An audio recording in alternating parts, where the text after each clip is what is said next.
진봉 씨, 봉수 씨 여러 가지 에피소드들 쭉 재밌게 읽어나갈 수 있었는데 네. 그 2,000원 내지 못하는 수영장 이야기, 2,000원이 없어서 수영장을 못 간 이야기 예. 이런 것도 혹시 예. 진짜 의원님의 실제 경험이신지 예. 그런 거 하나 하고요. 그다음에 LGBTQ 같은 거 굉장히 민감한 주제인데도 책에서 다뤄주셔서 좋았는데 예. 제가 아직까지 결혼을 못해서 이 자식이 없어서 이 문장이 이해가 되지 못했는지 모르겠지만 그 아빠한테 이제 딸이 고백을 하잖아요. 나 여자 좋아한다고. 예. 근데 아버지가 그 여자도 너를 좋아하니라고 했을 때 저는 굉장히 감동스럽고 그 순간에 말을 맺지 못했을 것 같아요. 예. 타격이라는 단어를 쓰셨더라고요. 타격이요. 네, 예. 타격을 입으셨다고. 그래서 이 부분에 대한 문장이 잘 이해가 안 돼서 두 번, 세 번 읽었던 게 있어가지고 예. 어떤 어떤 의미인가? 의도를 예. 가지고 쓰신 건지 궁금합니다. 타격이라는 거는 이제 충격이 좀 심해지면 타격이잖아요. 누구나 그 얘기를 들었을 때 남 얘기는 하기 쉬운데 나한테 그런 일이 닥쳐서 내 아이가 와가지고 동성 애인을 사귀고 있다라고 하면 뭐라고 반응할 것인가 생각도 안 해보셨을 거예요 아마. 근데 그런 상황이 딱 벌어지면 굉장히 큰 충격이 오겠죠. 그럼 그때 내가 부모로서 어떤 반응을 보일 수 있는가 하는 고민들을 할 시기가 올 수도 있을 것 같아요. 그리고 앞으로도 그 빈도가 좀 늘어날 것 같거든요. 그러면 그럴 때 그냥 충격에서 머물 일이 아니고 이게 결국은 남성과 여성이 사랑하는 것이 본질이고 그것만이 원칙이다라고 생각하는 게 보수적인 입장이잖아요. 근데 남성과 여성이 만나서 결혼하고 아이를 낳고 하는 거의 본질이 뭔가? 그게 번식이 본질인가? 사랑이 본질인가? 그 생각은 좀 해봐야 될 것 같고요. 그런 가치를 놓고 보자면 어떤 사랑이든 존중받아야 한다.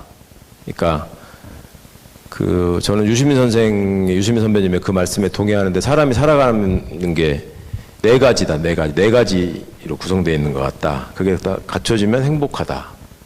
일을 하고, 쉬고, 사랑하고, 연대하고.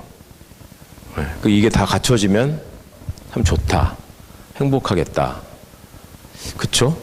이렇게 곱씹어 보면 아까 앞에 제가 강연하면서 일하고, 쉬고, 사랑을 하는데 연대를 안 하면 김건희처럼 되죠. 이게 빵 터지시지는 않는구나. 가만 생각해 보세요. 일하고 쉬고 사랑까지만 해. 연대는 안 해, 절대로. 일하고 쉬고 연대는 하는데 사랑을 안 해. 윤석열이처럼 된다고 생각합니다. 그 정도의 차이는 좀 있겠지만, 그러니까 그런 점에서 보자면 그 사랑이라는 것의 소중함, 그런 것들을 기준으로 판단해야 되지 않겠냐, 그런 저희 생각이었고, 2,000원 문제는 제가 직접 겪은 건 아니고 동생이 경험한 얘기인 것 같습니다. 예. 그래서 저도 사실은 그 얘기 놀랍기도 했고 그랬는데, 최대한 저희가 저희 주변에서 벌어지고 있고 또 들었던 얘기들을 중심으로 많이 쓰려고 해서 맹세코 지어낸 얘기는 하나도 없으니까, 예. 그렇게 좀 믿어주시면 감사하겠습니다. 아직도 시간이 남았는데 아까 남자분 한 분, 예. 죄송합니다. 끝까지 하시죠. 이따가 한 번 더. 네, 저기 하시고, 예. 안녕하십니까. 끝나면 질문 함께 해주십시오. 예. 예. 의원님, 저기가 예. 지금은 민주당 깃발 아래 같이 있잖아요. 예. 그리고 민주당은 보수의 위치로 이동을 할 것이고, 근데 두 가지 질문이 생기더라고요. 예. 다음 이재명 정권은 과연 국민의힘이란 정당에 대해서 위헌정당 해산 심판 청구를 할 수 있을 것인가? 정치적 이익이 부담이 굉장히 클 것이다. 네네. 두 번째는 군대는 변한 줄 알았었는데 안 변했고, 경찰과 검찰과 언론은 원래 문제인지 알고 있었고, 법원은 이번에 문제라는 게 드러났잖아요. 얘네들 중에 어디를 먼저 고쳐야 되는지, 아니면 셋이 한 번에 고쳐질 수 있는지, 그거를 이재명이 다 할 수 있을지, 못하더라도 실망하지 않아야 된다는 생각을 하지만 그때를 대비해서 한 말씀 부탁드리겠습니다. 예. 먼저 말씀을 드리는 게 낫겠네요. 조금만. 그러니까 성장과 통합 이런 게 만들어져서 이재명 대표의 무슨 정책 공약을 준비한다 이런 얘기가 있다가 해산했죠. 들어보셨죠? 성장과 통합.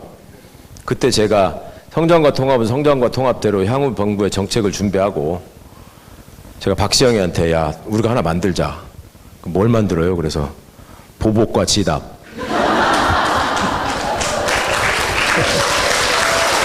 근데 위원정당 해산은 논리적으로는 뭐 아무런 문제가 없죠. 지금 보여 있는 것도 그렇고 지금 이 사람들 어제 오늘 보인 모습도 이게 정당법과 헌법을 정면으로 위배한 거거든요. 정당의 모든 활동은 민주적으로 진행돼야 돼요. 전혀 지금 민주적인 게 아니잖아요. 저거는 정당 해산의 요건을 충분히 갖추고 있어요. 근데 그거를 그러면 결과로 이어갈 수 있을 것이냐? 일단 기본적으로 저 당을 지지하는 사람들이 지금 30%예요. 1,500만이야. 그죠? 그러면 그 1,500만의 의사가 공권력에 의해서 압도되는 거죠. 그러니까 이게 이제 민주주의의 본질에 맞느냐 하는 고민이 있는 거죠. 그 법적으로는 법치주의와 민주주의가 충돌하는 지점인 거죠, 이게. 그러니까 우리가 위원정당 해산의 필요성, 이 제도가 왜 만들어져 있는지 이거를 너무나 그간의 이 내란 사태 절실하게 느끼셨을 텐데 사실 이 원조가 나치를 경험한 독일이거든요. 독일에서 그때 만들어낸 개념이 전투적 민주주의, 방어적 민주주의라 그래가지고 민주주의를 지켜야 된다. 그래서 위원정당 해산제도, 헌법재판소, 저항권 이론 그때 만들어지는 겁니다, 이게. 그래서 그런 차원에서 그 제도를 운용하고 사회를 발전시켜온 독일에서 위원정당으로 해산시킨 정당이 몇 개나 있을 것 같습니까, 여러분? 우리나라는 몇 개입니까, 지금 위원정당으로 해산된 게? 하나 있죠. 독일은. 역사도 훨씬 길고 이념적인 분화나 지형이 유럽이 훨씬 다양하잖아요. 독일에서는 딱 2개 해산시켰습니다, 독일도 여태까지. 하나는 나치의 부활을 꿈꾸는 극우정당이었고 하나는 폭동을 준비하던 극좌정당이었습니다. 그러니까 왜 그랬을까? 거기서도 그 극단적 소수가 사회적 문제를 일으키는 것을 막는 일종의 최후의 방어 수단 내지는 극약 처방으로 정당 해산 제도를 이용한 거죠. 가장 바람직한 것은 우리가 통합진보당 사태 때도 얘기를 했었는데 가장 바람직한 거는 주권자가 표로서 심판해가지고 사멸시키는 겁니다. 그래야지 되살아나지 못합니다. 왜냐하면 그냥 해산시키면 이게 피해자 코스프레를 해요. 우리가 당한 거다. 윤석열이가 그걸 노리는 거 아니에요. 그러면 간판만 바꾸지 또 만드는 거예요, 또. 그러니까 이건 자꾸 생기는 거, 그럼 그때마다 해산시킬 수는 없잖아요. 그러니까 이건 표로서 심판을 해가지고 사멸시키는 게 원칙이고 정도 가장 확실한 방법인데 그거를 다음에 따라올 지방선거에서 우리가 확실하게 보여주는 게 1차적인 조건이 되지 않을까. 그때 보십시오. 이번 선거에서 이재명이 60% 이상의 득표율을 얻어서 당선이 됩니다. 상대는 20%가 안 되는 득표를 얻습니다. 그러면 일단 반은 제압될 겁니다. 그죠? 그 다음에 지방선거를 했는데 대구시장도 떨어진다. 국힘이. 대구시장 경북지사 중에 하나가 떨어진다. 그 다음에 부산시장 경남지사는 민주당이 다 이긴다. 그럼 어떻게 될 것 같아요? 강남구청장에서 민주당이 당선됐다. 강남구청장 당선된 적 있습니다, 우리가. 2018년에.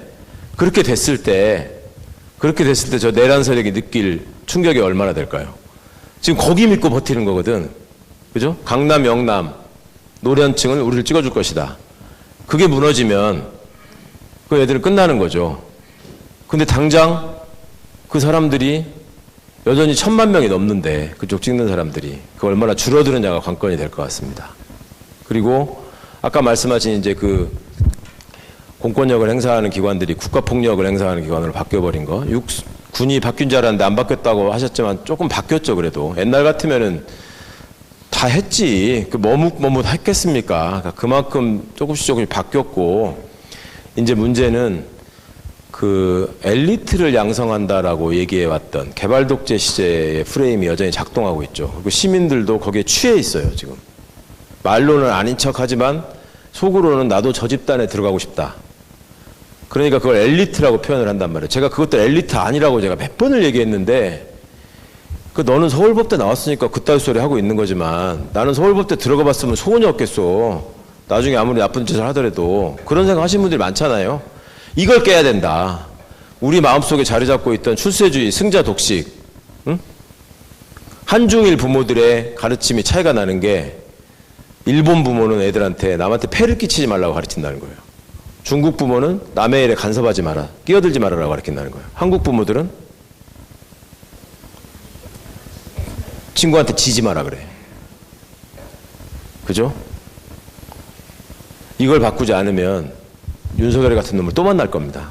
마음속에서 조금 더 시간이 되면 제가 좀 더 긴 얘기 드릴 수 있을 텐데 이 정도로 하겠습니다. 예, 고맙습니다. 이렇게